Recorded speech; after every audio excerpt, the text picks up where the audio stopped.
They have a very serious sickness called cancer. My job is to sit with them in their rooms. My job is to listen to them. I listen to their stories every single day. At first this job was very hard for me. I was scared of the sadness. I did not know what to say to the sick people. The rooms were often sad and very quiet. I felt like I did not belong here. I thought about quitting this job many times. Then I met an old man. His name was Mr. John. He was in a small, clean room with one big window. I went into his room slowly. I said, "Hello, Mr. John." I did not know what to say next. I just stood there quietly. Mr. John smiled a little bit at me. He did not want to talk about his sickness. He wanted to talk about fishing. He told me amazing stories about big fish. He told me about the blue water of the big lake. I just sat and I listened. This was my first lesson. My job was not to talk a lot. My main job was to listen well. It was that simple. That first day with Mr. John changed my mind. I decided not to quit. I wanted to hear more stories from him. So I came back every day. I listened to Mr. John's fishing stories. We became good friends. It was a nice feeling. Next I met a young woman. Her name was Emily. She was in a room down the quiet hall. She was very sick too. But Emily was so full of life. She had a bright, happy smile. Her room was not sad at all. It was full of bright colors. She was a painter. She painted beautiful pictures of flowers and the sun. She painted right there in her hospital bed. One day she told me, "Sam, I have a sickness. But I am not my sickness. I am still a painter." Her words were so strong. She taught me a very big lesson. She taught me to find joy now. Not yesterday. Not tomorrow. Just in the small things today. After I met Emily, I saw other patients differently. I saw a gardener, a teacher, a mother. Not just a sick person. We would talk and we would laugh. She would paint her pictures and I would watch. I learned so much from her about living. But then, one sad day, I visited Mr. John. He was much worse now. He was too weak to talk about fishing anymore.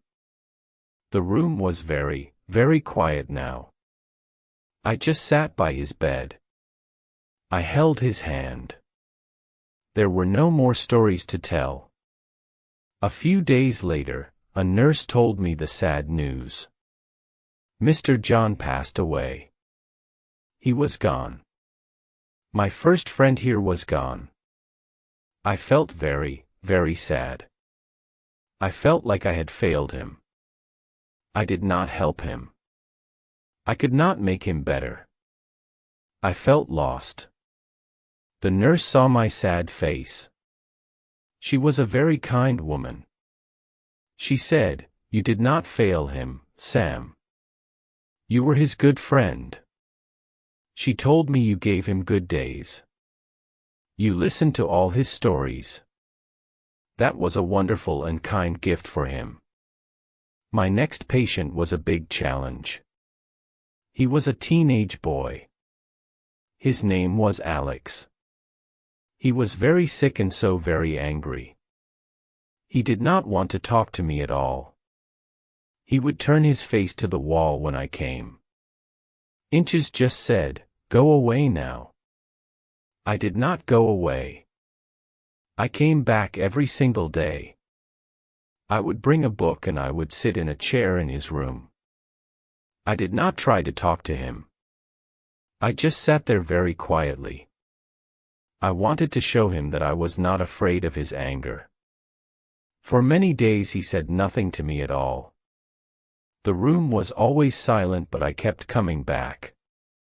I was very patient. One day he finally asked me a question. He asked, "What is that book about?" I was so surprised. We started to talk. We did not talk about the hospital or his sickness. We talked about comic books and fun video games. We found something in common. Our friendship grew slowly, day by day. He started to trust me. He would tell me about his friends and his school. Then some very good news came. Alex's treatment started to work well. The doctors were very hopeful about his future. He started to smile again. A real smile. He even told me a funny joke. The angry boy was gone. My new friend was here. He started to talk about his future plans. He wanted to go to art school. He wanted to be a graphic artist. Hope is a very powerful thing. I saw it in his eyes every day. It was a bright light in a dark place. It was so beautiful.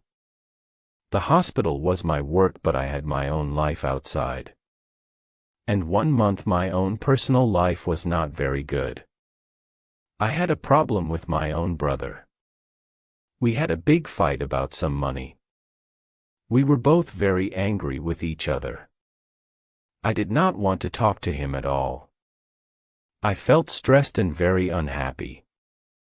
My own small problem felt very big to me then.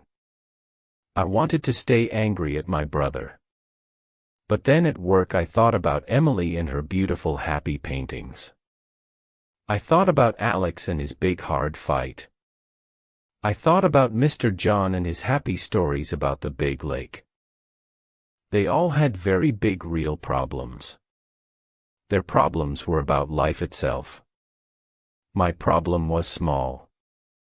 It was just about money. They faced their big problems with so much courage. They found joy and hope in very, very hard times. I felt ashamed of my anger. I learned from them all. I took their lessons into my own life. I needed to be brave and strong just like them. So, I picked up my phone that evening. I called my brother. I said I was sorry. He said he was sorry too. We talked for a long, long time. We fixed our small problem. It was not so hard. My patience gave me the strength to do it. Our relationship became better after that call. My brother and I became closer. We learned to listen to each other more. I realized something truly important then. My job was not just a job. The hospital was my school. My teachers were the patients. They were teaching me how to live a much better life. They taught me about what is truly important. It is not money. It is love. After a few more months, a wonderful day finally came. Alex was well enough to go home. He was strong and healthy again. His family was so very happy. They were all laughing and crying at the same time. The room was full of complete joy. Before he left, Alex gave me a special gift. It was a drawing he made. It was a picture of me and him playing cards. I put his drawing up on the wall in my small office. I look at it every day. It reminds me of Alex and of hope. He said, "Thank you, Sam. Thank you for just sitting with me." We shook hands. He was not a boy anymore. He was a strong young man. A few weeks later, a new volunteer started at the hospital. He was a young man.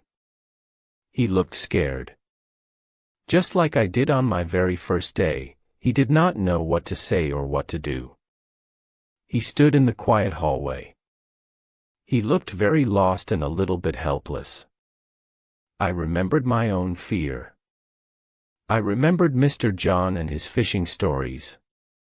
I knew that I could help this new person. So I walked over to him and I smiled a warm smile. I said, "My name is Sam. It is hard at first. I can show you." He looked so very relieved to hear my words.